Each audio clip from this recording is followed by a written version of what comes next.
The Galaxy S26 Ultra is the best Android phone yet, with a truly innovative and useful privacy display. You also get promising Agentic AI features like Now Nudge, a thinner and lighter design, and better photos in low light. But the camera bump is a bit much, and there is still no silicon carbon battery. Here is the pros and cons in my full review. The Galaxy S26 Ultra is supposed to herald the age of agentic AI phones, but that doesn't mean much to the average person wondering if it's the best phone they can buy or if they should upgrade. The gist is that the AI inside this flagship should now be able to anticipate your needs better and help get stuff done for you. For example, the Now Brief feature surfaces recommendations based on the context of your texts. So, if someone asks you what time you want to go to the lunch, a little calendar button shortcut will show up, and soon, with automated app actions, you will be able to use your voice to do things like book an Uber or create a DoorDash order in the background via Gemini. In other words, apps are about to become a lot less relevant. Personally, I am more impressed with the S26 Ultra's hardware plus software innovations. Things like privacy display, which obscures private info from onlookers and can do so on an app-by-app basis, and the new horizon lock for shooting video, keeping your footage super steady no matter how shaky your hands. The Galaxy S26 Ultra is also lighter and thinner than its predecessor, and its camera system is noticeably improved in low light conditions. However, there are some things I don't like about the S26 Ultra, including its oversized camera bump and that its screen is dimmer than the previous S25 Ultra. Samsung's Galaxy S26 Ultra has a release date of March 11. The Galaxy S26 Ultra remains a steep $1,299, but at least Samsung didn't give this flagship a $100 price hike like the regular S26 and S26 Plus. You can also get up to $900 off with an instant trade-in credit. Just like before, the S26 Ultra starts with 256 GB of storage, but you can upgrade to 512 GB for $1,499 and 1 TB for $1,799. You notice the biggest difference between the Galaxy S26 Ultra and iPhone 17 Pro Max as soon as you pick these phones up. The S26 Ultra with just 7.55 ounces compared to 8.22 ounces for Apple's big screen flagship. The S26 Ultra is also thinner and lighter than the S25 Ultra, but also a smidge taller and wider. Samsung was able to achieve this weight loss partially because it ditched the titanium frame for aluminum, and I don't think it's a huge loss. The S26 Ultra also has more rounded corners versus the S25 Ultra, which helps make the phone look more unified with the rest of Samsung's new lineup, but it also makes it look more like an iPhone at a glance. I'd actually rather my $1,300 phone visually stand out compared to Samsung's other phones, but then again, I am a phone snob. My bigger issue is with the S26 Ultra's huge camera bump. The translucent pill-shaped glass plateau looks sleek compared to the floating lenses on the S25 Ultra, but the thickness of the bump itself causes the newer phone to wobble a lot more when placed flat on a table. And while the camera plateau on the iPhone 17 Pro Max is even bigger, it stretches across the back of the phone and therefore doesn't result in wobble. The other bummer about the S26 Ultra is that it lacks QI2 magnets for MagSafe-like charging. You will need to use a case once more to get the functionality. Samsung purposely left off these magnets in order to create a thinner and lighter design while also making the vapor chamber for cooling bigger. Samsung says that 98% of its customers get a case anyway, and that's probably a good idea. The back of my Cobalt Violet model picked up a noticeable scratch on the back in just a few days. I do like this color the best, though you can also pick from black, white and sky blue, and you can order silver shadow and pink gold exclusively on Samsung.com. The S Pen on the Galaxy S26 Ultra for me is a bit more valuable than it used to be. Sure, you can use it to take notes or make fine edits on photos, but it really comes in handy when using AI apps like Creative Studio. I draw a very crude rabbit and the app turned it into a sharp and fun illustration I could then share or use as a sticker. And within the Gallery app, I could draw things to add them to my photos. While the S Pen looks similar to the one on the S25 Ultra, it's a bit slimmer and back is now curved to match the look of the S26 Ultra's more curved chassis. Now this is a clever idea, so clever I could say Apple stealing it. The privacy display on the Galaxy S26 Ultra uses a combination of hardware and software to keep shoulder surfer from gawking at your screen. This tech blows away third-party privacy screen protectors you peel and stick onto your phone because you can turn the feature on and off at will. The S26 Ultra has dedicated narrow pixels that only shows you what you want to see when privacy display is enabled, and it works like magic. Just turn on privacy display from the quick settings menu, turn your phone and your screen suddenly becomes blank. It gets better. I really appreciate that you can customize which apps automatically turn privacy display mode on, whether it's Gmail or your banking app. The Galaxy S26 Ultra can even obscure just particular parts of the display, such as notification pop-ups as they come in. I tested this out with message notifications and it worked well. Based on our testing, the Galaxy S26 Ultra's display is slightly dimmer than the Galaxy S25 Ultra's panel, even with privacy displays mode turned off. For example, the Galaxy S26 Ultra reached a max 1806 nits of brightness with HDR content compared to 1860 for Galaxy S25 Ultra. When viewed head-on, I could tell that the Galaxy S25 Ultra's screen was brighter when viewing website on Chrome, even though it was not dramatic. But you really notice a difference when you view the screen off angle. That's the price you pay for privacy display, and I personally think it's worth paying if you really care about privacy. Don't get me wrong, this is a fantastic OLED display on the Galaxy S26 Ultra. It also benefits from an improved Pro Scaler that makes photos and videos appear sharper, and you get more lifelike colors thanks to Samsung's mobile digital natural image engine. When I watched a video of a helmeted chameleon side by side on the Galaxy S26 Ultra and S25 Ultra, the older phone's screen was indeed brighter, but the chameleon looked sharper with more contrast through the S26 Ultra. Outdoors, the Galaxy S26 Ultra's display was brighter than the iPhone 17 Pro Max in direct sunlight, even though the iPhone turned in slightly better results in our lab testing. In our previous iPhone 17 Pro Max vs Galaxy S25 Ultra camera shootout, Samsung lost points for mediocre low-light performance, but Samsung is firing back with a wider aperture on its main 200-megapixel camera and 50-megapixel telephoto lens. The result should be up to 47% and 37% brighter images through these two cameras.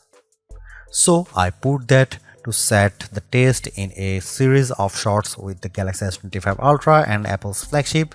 Check out this zoom shot of Clock Tower. The Galaxy S26 Ultra image is noticeably clearer, while the S25 Ultra shot is fuzzy and chock full of noise. So, how about colors? In this shot of tinted daisies, I prefer the brighter image from the iPhone 17 Pro Max, but the Galaxy S26 Ultra delivers a bit more detail in the petals and more contrast, so it comes down to personal preference. The S26 Ultra fared better indoors too. In this nearly dark room, it shot a brighter image of these decorative flowers and vase. You can make out more detail in the petals and the lamp in the background. The iPhone 17 Pro Max captures an even brighter shot too. Here are some camera samples of the Galaxy S26 Ultra.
The Galaxy S26 Ultra has a dizzying array of AI features, so I tested them out to see which ones are worth your time.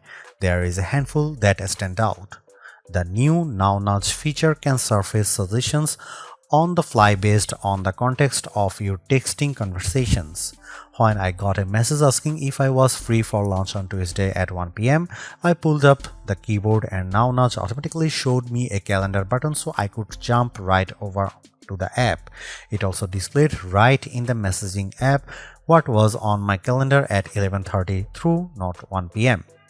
Similarly, when I received a message that asked about the photos I took of flowers yesterday, a share photos button appeared. When I clicked that, I saw only pics of flowers from the day before. However, this feature didn't always work as promised. With more general queries, I received dead-end results. The more ambitious Agentic AI feature is coming at launch for the Galaxy S26 Ultra, which is called Automated App Actions. The idea is that you will be able to book an Uber, build a grocery cart in Instacart, or order meals in DoorDash via Gemini using just your voice. The S26 Ultra will do the work in background and see your progress, but you will still need to confirm any purchases. I am both excited by this feature and a bit skeptical, but I suppose that's why it will be in the live testing phase at first. Samsung and Google will want to gather feedback from users. Another nifty AI feature on the Galaxy S26 Ultra is an improved circle to search. It's now smart enough so that when you circle someone with a look you like, it will search everything that they are wearing at once, so you can look up all the pieces from the shirt and pants to the sneakers. On the photo front, there's a new photo assist feature in the Samsung Gallery app that lets you use natural language to improve or transform your images. For example, you can put a chewed up cupcake baked together with a prompt of change the time or day or session. I tweaked an image by saying make it daytime and put the sun and clouds in the sky, and the result was pretty convincing. You can even combine images by adding other photos from your gallery into a picture, and you can describe how you want them combined. I had fun putting my puppy in various shots, for example. Believe it or not, Bixby is also still a thing, and it's now supercharged with Perplexity. Bixby comes in handy for quickly tweaking device settings or learning how to do things on your S26 Ultra, but Perplexity integration now adds an extra layer of intelligence. Beyond just summarizing web pages, you can get quick answers to questions. In my case, I asked about the 5 biggest upgrades between the S26 Ultra and S25 Ultra, and the answer was solid. My main complaint with all of these AI features is that it can be hard to know what is available where. Google Photos has different AI functions than the Samsung Gallery app, for example, and a long press of the power button brings up Gemini by default, but you can say "Hey Bixby" to bring up that assistant. I am all for choice, but it can get confusing for me, and I am a nerd. The best thing I can say about the S26 Ultra's performance is that it's fast and remains pretty cool even during intense gaming sessions. This is thanks to a combination of the Snapdragon 8 Gen 5 Elite chip for Galaxy and a larger vapor chamber for heat dissipation. I played the graphically demanding Wuthering Waves for over an hour, and the S26 Ultra remained fairly cool to the launch. Only the bottom left side of the phone got slightly warm, and the graphics are indeed amazing. Everything from the characters in the game to lighting and water effects look console quality. In the 3D Mark Solar Bay Unlimited test, the Galaxy S26 Ultra turned in a higher frame rate than the iPhone 17 Pro Max and a higher overall score. In Geekbench, which measures processing power, the Galaxy S26 Ultra scored slightly lower than the iPhone in single core but delivered a much higher multi-core score. Even with dozens of apps open, I have no problem at multitasking. When measuring AI performance with Geekbench AI 1.5, the Galaxy S26 Ultra turned in a much higher score when comparing the NPU and neural engine of both chips.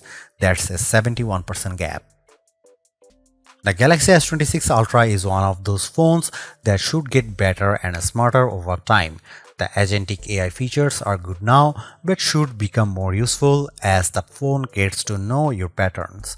And automated app actions seem to have a lot of potential, assuming the integration with Uber, DoorDash and other apps works as promised.